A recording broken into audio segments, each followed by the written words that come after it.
and welcome to the EarthGuy Show podcast, where we explore the wonders and mysteries of our planet. I'm your host, MrEarthGuy, and today we're going to talk about a fascinating new study that challenges the popular theory about how Earth got its continents. And just before we get started, I'd like to take the time to thank you for listening to this podcast, and if you enjoy it, please share it with your friends and hit that like and follow. And without further ado, let's continue with the podcast. The study was published in Science Journal by researchers from the Smithsonian Natural History Museum and Cornell University, and it has implications for understanding what makes Earth uniquely habitable for life among planets in our solar system.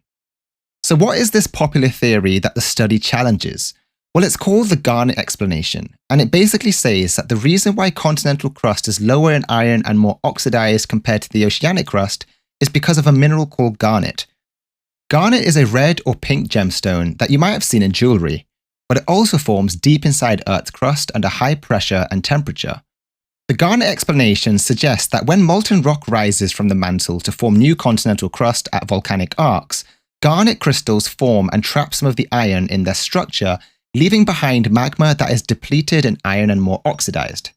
But is this really what happens? The researchers decided to test this idea by doing some experiments in the lab.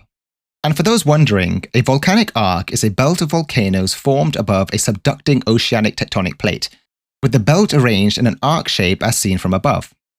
A great example is the Japanese islands, which is where you see the Pacific Ocean subducting beneath the continental crust. Coming back to the experiments in the lab, they used a device called a piston cylinder press, which can simulate the extreme conditions inside Earth's crust by applying very high pressure and heat to tiny rock samples. They grew garnet crystals from molten rock in different scenarios and then measured how much iron they contained and whether it was oxidized or not. They also compared their results with natural garnets from different locations around the world. And they found that garnet crystals did not incorporate enough iron from the rock samples to account for the levels of iron depletion and oxidization present in the continental crust. In other words, garnet crystallization, the current most popular theory for continental generation, is not a good explanation for why continents have their special properties. So if garnet crystallization is not the answer, then what is? Well, that's a good question, and one that scientists are still trying to figure out.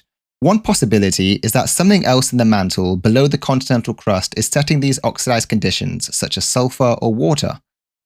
Another possibility is that continental crust has evolved over time through different processes such as melting, recycling, erosion, and weathering.